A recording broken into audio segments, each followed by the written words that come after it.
I think in particular the Air Force with the planes, we're ordering vast numbers of F-35 fighter jets. I've tried to keep the price as low as possible. I got involved personally. I don't even know if I'm supposed to do it. I'll probably get in trouble because I cut the price, you know. But we cut it very substantially, very, very substantially.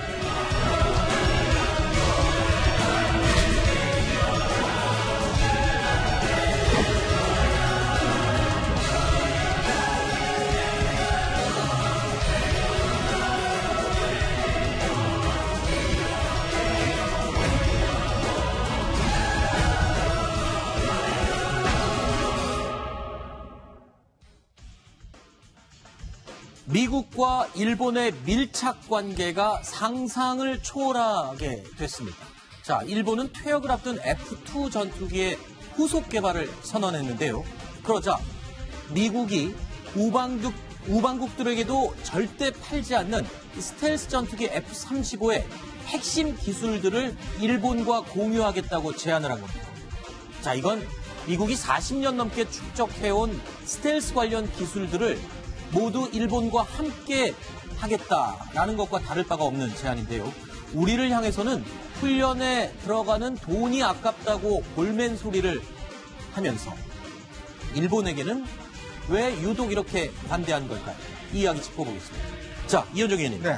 요미우리 신문의 보도에 따르면 미국이 F-35의 주요 기술을 일본과 공유하겠다 먼저 제안을 했다고요? 네, 그렇습니다. 일본이 지금 F-3 차세대 전투기 사업을 이제 진행 중에 있습니다. 네. 이 사업을 이제 어떻게 할 것이냐 이걸 고민하고 있는 상황인데 미국이 일본 측에다가 자신들이 가지고 있는 F-35의 핵심 기술들, 사실 미국 같은 경우는 외국의 동맹국에 저렇게 비행기를 팔더라도 네. 핵심 기술을 절대 넘겨주지 않습니다. 그렇죠. 기술적 우위를 유지해야 되기 때문에. 네. 그럼에도 불구하고 일본 측의 핵심 기술을 같이 공동 개발하자라고 네. 제안한 겁니다. 이건 굉장히 파격적인 제안이라고 할 수가 있겠습니다. 네. 아니 근데 기술을 공유한다는 게 어떤 차원인가요? 뭐 이거를 같이 만들자는 정도인가요? 아니면 핵심 기술을 다 줄 테니 우리 같이 만들자. 뭐 어떤 정도의 얘기를 공유라고 하는 건가요? 그러니까 소스 코드를 다 낸다는 얘기는 일단 네. 소프트웨어에서 모든 기술을 다 주겠다는 얘기인데 아하. 왜냐하면 일본이 미국에 앞선 기술들이 있습니다.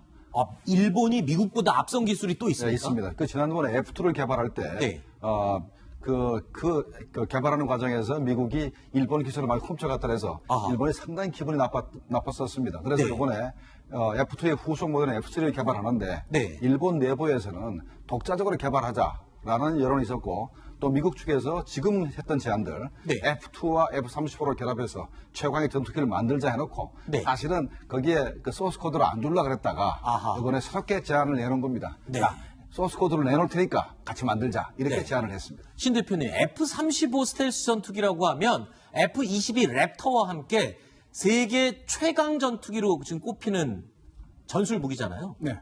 그런데 미국 입장에서는 이 일본을 계속 자신의 우란에 가둬놓고 싶은 것이죠. 아, 오히려 그렇습니다. 미국이 일본을 가둬놓기 위한 저는 그렇게 계산이다? 판단합니다. 왜냐하면 어떻게 일본이 그렇게 되죠? 2차 대전 이후에 네. 예산이 많이 들더라도 그 국산 전투기, 자국산 전투기를 계속 유지를 했었어요. 왜냐하면 이제 미쓰비시 중공업에서 2차 대전 때 제로센 전투기를 만들었지 않습니까? 네. 2차 대전 후에 미쓰비시에서 또 역시 F1이라는 전투기를 독자적으로 만들었어요. 네. 그러다가 F2를 만들려고 하는데 그 공개된 계획된 스펙이 미국이 보기에 자신들이 그때 가지고 있던 F-16보다 더 좋은 겁니다. 네. 그러면은 미국 입장에서는 이 일본이 지금 우리의 통제를 벗어날 수도 있다라는 생각이 드는 겁니다. 아하. 그래서 일본이 그때는 전자 강국이었지 않습니까? 네. 그래서 이 F2의 성능이 너무 좋으면 부담스럽지 않습니까? 네. 그래서 일본에게 접근을 해서 같이 하자 해가지고 F2 전투기와를 미국의 로키드 마틴을 갖다 붙여가지고 같이 개발하니까 만들었고 그래서 아하. F2가 F-16하고 거의 뭐 99% 비슷하게 생겼죠. 아, 모양새는 거의 똑같고 크기만 좀 다르죠. 크기만 조금 커졌고 그게 네. 이제 일체형 동체 기술 아까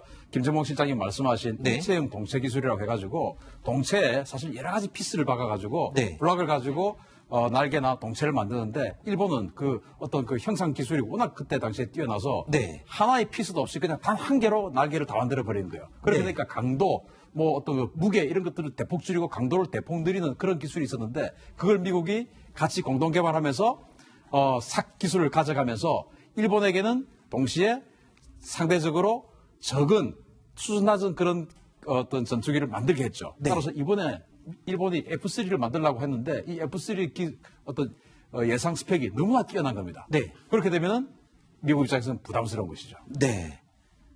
자, 그런데 이 X2라는 전투기, 그러니까 일본이 지금까지 F2를 사용하다가 이걸 퇴역시키고 새롭게 지금 차세대 전투기로 X2를 만들고 있는데 일종의 지금 시험 비행까지 다 마친 상태라면서 이걸 보고 미국이 깜짝 놀라서 욕심을 내기 시작한 거군요. 그렇죠. 이게 지금 F-35, 22 기술과 합쳐지면 어마어마한 전투기 같다고 생각합니다. 지금 보이는 저게 이제 X2라고 해서 심신, 한자로는 마음 심자에 귀신 신자에서 심신, 네. 일본 말로는 신신이라고 읽는데 저걸 이제 기술 실전기로 개발했고 스텔스기예요. 그러다 보니까 미국이 보니까 이게 스텔스 성능도 뛰어나고 여기에다가 지금 일본이 말하는 저건 지금 실제 일본이 개발하려고 한 것보다 아주 덩치가 작은 겁니다. 그런데 일본은 저것보다 훨씬 더 덩치가 크고 강력한 AI 기술까지 넣어가지고 완전히 인공지능으로 통제가 되는 그런 6세대 전투기를 지금 만들려고 하고 있거든요. 그러다 보니까 미국이 야 이렇게 되면 지금 자신들이 가지고 있는 F-22 또 자신들이 앞으로 만들겠다고 했던 PCA 같은 6세대 전투기 그것보다 더 성능이 뛰어난 전투기를 만들 수도 있지 않을까라는 그런 우려가 있어가지고 일본에게 왜 같이 하자 네. 라는 그런 제안을 하는 겁니다. 네. 자, 아까 잠깐 설명을 했는데 그때 제가 그림을 보여드리려고 그랬는데 준비가 잘 안 돼갖고 그러니까 일체형 동체 그러니까 일반 전투기는 이렇게 몸체에 나사가 하나씩 다 박혀 있고 조각조각 만들어 있는데 일본은 날개와 몸통이 다 하나로 돼 있는 맞습니다. 몸체를 만들 수 있는 기술 이게 미국도 없는 기술을 일본이 갖고 있어서 미국에서 이런 것들을 되게 탐을 냈던 거군요. 이제 지금 보시다시피 나사가 저렇게 박혀 있으니까 저 나사 때문에 레이더 반사 면적이 엄청나게 증가하지 않겠습니까? 그리고 저 나사 때문에 무게도 증가하고 또 강도도 약해지고 뭐 이런 여러 가지 상황이 생기거든요. 그런데 일본 같은 경우는 이미 F2 할 때도 날개 하나 그냥 따로 그리고 동체 하나 따로 이런 식으로 두 가지 피스로 그냥 갖다 붙여버리는 아하. 기술. 그리고 이 F3에 와서는 아예 전 모든 것을 그냥 하나로 그냥 만들어버리는 이 기술. 네. 이걸 하겠다고 하니까 미국이 야, 이 기술도 우리가 좀 가졌으면 좋겠다. 알겠습니다. 라는 그런 생각을 하는 것이죠. 자, 그런데 미국이 일본에게 이 1급 비밀을 공개하면서 일본을 끌어들이려고 한다는 건 탐나는 기술도 있기 때문이지만 그만큼 일본이 미국에게는 없어서는 안 될 존재이기도 하기 때문입니다. And I think in particular the Air Force with the planes, we're ordering vast numbers of F-35 fighter jets. I've tried to keep the price as low as possible. I got involved personally. I don't even know if I'm supposed to do it. I'll probably get in trouble because I cut the price, you know. But we cut it very substantially, very, very substantially. 일단 일본은 미국으로부터 F-35 전투기를 우리가 생각하는 것 이상으로 엄청 많이 지금 구매를 하고 있고 또 구매할 예정이라면서요. 그렇습니다. 이 대당 2천억 원 정도 하는데요. 네. 지금 일본이 미국으로부터 구매하려고 하는 F-35A가 100대 정도가 됩니다. 그런데 뿐만 아니라 그 이즈모급 그 항모에서 수직 이착륙이 가능한 F-35B도 약 40대를 더 추가로 구매할 예정이기 때문에 아하. 이 미국 입장에서 보면 일본은 굉장히 큰 손인 것이죠. 그렇죠. 그 수직 이착륙 F-35B는 이즈모를 개량해서 항공모함으로 만들 때 거기 탑재하려고 아마 만든 거라고 저는 알고 있는데. 그렇습니다. 이즈모라는 그 상륙함이 네. 두 척이 있거든요. 그렇죠. 그 두 척을 항공모함으로 개조해서 거기다가 각각 20대 정도씩의 네. 이 F-35B를 탑재해서 항공모함으로 만들겠다. 그래서 네. 중국의 랴오닝 산둥을 이기겠다. 뭐 이런 아니 계획을 그런데 갖고 신 대표님, 있습니다. 네. 우리도 F-35A를 2대 지금 구매했고 앞으로 계속 도입을 할 거 아닙니까? 네. 그러면서 좀 핵심 기술들은 좀 전수해달라라고 했는데 절대 안 된다고 했다면서요. 자, 일단 그것은 이제 그 미국을 탓할 것이 아니고 네.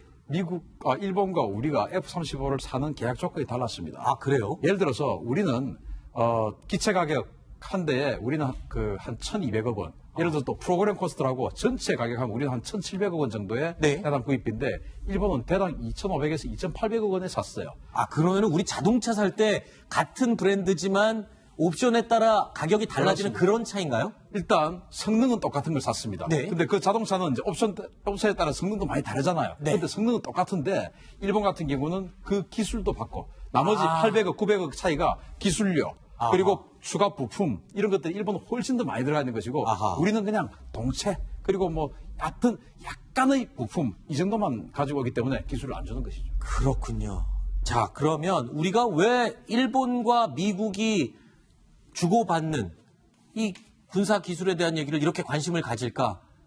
정작 지금 해야 될 얘기가 아마 제일 중요한 포인트인 것 같습니다. 이현종 의원님. 네. 지금 동북아에서 우리는 지금 미국과 한미 연합훈련도 거의 유예, 중단, 취소돼 있는 상태이고 일본이 지금 미국과 이렇게 밀착돼 있으면 지금 우리 동북아에서 우리 안보와 군사적인 위치는 지금 어디에도 끼지 못하는 상황이 점점 돼가는 거 아닌가요? 네, 그렇죠. 지금 6월 달에 이제 일본 오사카에서 G20 회의가 열립니다. 네. 자, 근데 그 회의에서 지금 한일 정상회담을 일본 측에서 하지 않겠다고 이야기를 네. 하고 있습니다. 보통 이렇게 국제회의가 열리면 당연히 한일 정상회담을 해야 되는데 일본 측에서 하지 않겠다고 이야기를 하고 있어요.